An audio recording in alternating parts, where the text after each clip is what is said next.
En primera plana, Carlos Herranz. Bienvenidos en Primera Plana, un programa de Radio Francia Internacional y de France 24 en el que ponemos el foco en diversos aspectos de la actualidad. Esta semana para hablar de la masificación turística en el mundo. Para ello contamos con tres invitados en este estudio. Contamos con Christian Guigaud, geógrafo del Centro Nacional de Investigaciones aquí en Francia. Bienvenido, Christian. Hola. Contamos también con nuestra compañera de France 24, Marion Godin. Marion, bienvenida. Hola, Carlos. Y contamos también con la periodista independiente Delia Arrunategui. Es complicado, un apellido vasco. Arrunategui. Bienvenida, Gracias. Delia. Gracias, Carlos. La masificación turística, hoy asunto en Primera Plana. Año tras año, el turismo, la industria turística rompe récords en el mundo. Alrededor de 1.300 millones de turistas cada año en el mundo. Esto tiene, lógicamente, consecuencias positivas y negativas. Positivas porque reactiva la economía de muchos lugares del planeta, pero también negativas en cuanto al medio ambiente, en cuanto al piso de la vivienda que se dispara para muchos lugareños. Incluso se comienza a hablar de fenómenos como la turismofobia, la fobia al turista. De ello vamos a hablar hoy en el programa. Antes repasemos algunas de las portadas de la prensa de los últimos tiempos que han tratado precisamente de este asunto de la masificación turística. Por ejemplo, Le Figaro, Francia campeona mundial de turismo. También La Croix, aquí en Francia, hace poco se refería a Airbnb, un actor fundamental en el tema del que hablamos hoy en Primera Plana, agitador del turismo durante los últimos años. Oli Press, un diario local de Mallorca para público británico. Fíjense qué titular tan contundente. Es la guerra contundente sobre las protestas en la isla contra la llegada masiva de turistas. Es el fenómeno de la turismofobia al que hoy nos vamos a referir también. Y el periódico de Cataluña, la queja por el incivismo de los turistas bloquea la Barceloneta, uno de los barrios de Barcelona que sin duda más sufre, donde ya casi apenas viven catalanes allí en la Barceloneta, en pleno centro de Barcelona. Christian, si le parece, expliquémoslo primero a nuestra audiencia qué es la masificación turística. En inglés creo que el término es overtourism. ¿A partir de qué umbral, de qué límites podemos hablar de masificación turística? Es un caso de sobredensidad de turistas en un lugar, cuando se ve que hay grandes colas, que uno no puede llegar al monumento, se espera 2 horas o 3 horas para llegar. La cola es tan grande que hace todo el entorno de la Sagrada Familia en Barcelona. Pero son casos muy particulares, me parece. Realmente son los casos que se han puesto son casos de ciudades icónicas, vamos a decir Venecia, sí. Dubrovnik, Barcelona. El turismo, por lo general, no lleva ese tipo de problema, pero es un problema que surge cuando hay mucha demanda en un lugar bien restringido. Es el caso de, por ejemplo, Dubrovnik, que es una ciudad pequeña. Venecia es apenas unos kilómetros cuadrados, realmente. Y ahí hay una sobredemanda, un factor de sobredensidad y los inconvenientes de la congestión, obviamente. Luego tenemos las denuncias de los lugareños, pues que denuncian que sube el precio de la vivienda porque se especula más, la privatización de espacios públicos, playas que se privatizan, presión a la que se someten las infraestructuras. No sé, Marion, si la pregunta es si las administraciones públicas dedican la suficiente atención a estas quejas de los lugareños. Es que es difícil para los gobiernos atacar a un sector que puede representar entre un 8 y un 11% del PIB, por ejemplo, cuando hablamos de Francia y España. Mariano Rajoy, cuando era presidente del gobierno, sí, decía que atacar al sector era un sinsentido y un disparate.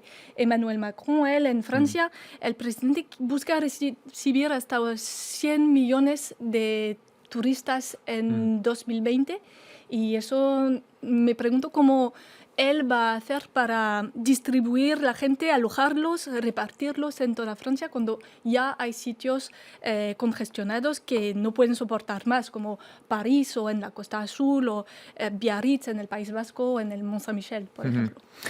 Respecto al turismo, claro, aún encontramos problemas como, por ejemplo, el medio ambiente. Encontramos cruceros que llegan a una ciudad, llegan miles de personas a esa ciudad y muchas veces esos turistas no prestan atención, por ejemplo, al medio ambiente, que es otro de los problemas de la masificación turística, Delia.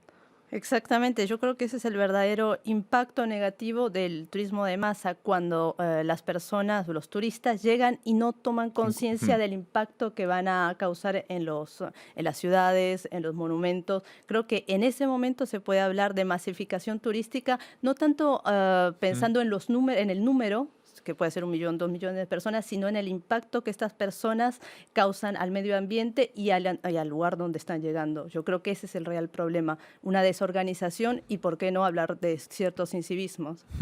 Vamos a tratar casos concretos porque cuando hablamos de masificación turística nos vienen a la cabeza ciertas ciudades. Hablábamos antes del caso de Dubrovnik en Croacia. Hablamos también de Barcelona, caso que Marión conoce bien, porque hay ciertos barrios de Barcelona, como por ejemplo hablamos antes de la Barceloneta, donde ya no viven catalanes, donde es casi un puro Euro Disney. El problema es un parque temático ahora Barcelona, y por eso el ayuntamiento está luchando contra esta ¿Cómo tendencia. se lucha contra ello? Pues hay muchas iniciativas, medidas tomadas, tasa normal, por ejemplo, para el estacionamiento de los autocares turísticos, en la zona de la Fuente de Montjuïc, por ejemplo. También el ayuntamiento ahora prohíbe la apertura de nuevos hoteles en la zona del centro. Así que cuando se cierre un hotel, no se puede abrir otro y no se puede construir más hoteles. Cosa que también es polémica, porque si atendemos a las cualidades de una economía de mercado. Pero en el caso de Barcelona me parece muy, que hay que muy gestionarlo. útil, sí, muy eficaz, porque también hay el caso de los pisos turísticos, que es el verdadero problema en Barcelona, es que la gente ya no puede pagar un alquiler en el centro de Barcelona, los residentes.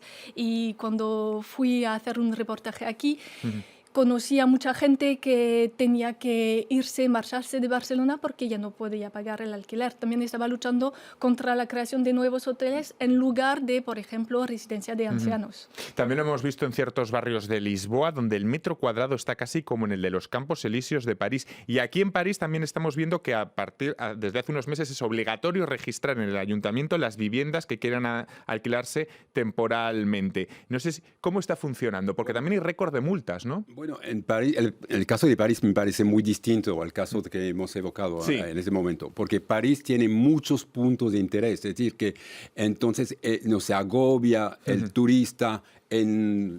Bueno, hay mucha tendencia, efectivamente, el Louvre, Notre-Dame de París, pero los puntos son tan variados, porque uno va a Versalles, uno va a Montmartre, hay muchos puntos. En el caso de Barcelona es más restringida la zona. Entonces, en París no tenemos ese rechazo. Al contrario, yo veo que en París hay mucha aceptación del turista. El turista es bienvenido, por lo general. No he visto ningún afrentamiento en el metro, en el autobús al turista. Al contrario, yo diría que el parisino trata de ayudar al turista a hablar un poco de inglés para orientar al turista. Y entonces la posición del gobierno me parece, porque París es la ciudad que recibe más turistas en el mundo entero, son más de 20 hasta 25 millones de turistas. Entonces es el ejemplo.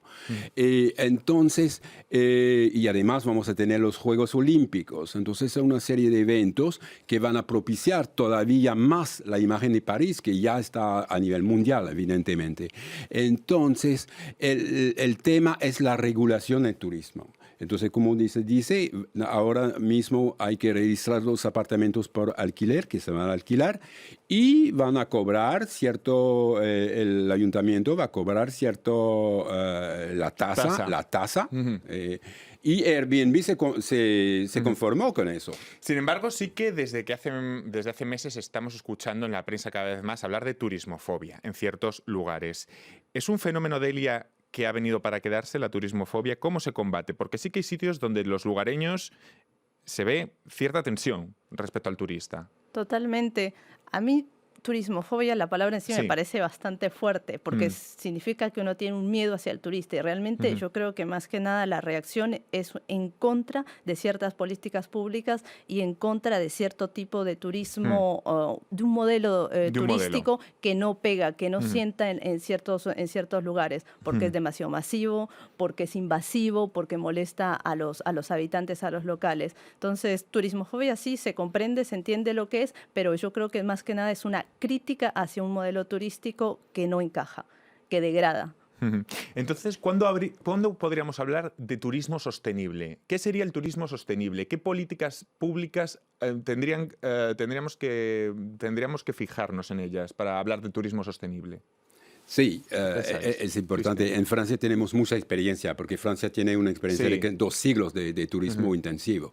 Entonces, estos son medidas que se toman a nivel del municipio, a nivel del departamento, les oficios de turismo que tenemos, conocen con mucho detalle todas las tendencias del turismo y propician ciertos desarrollos turísticos, los parques temáticos que se han desarrollado mucho, todos atractivos que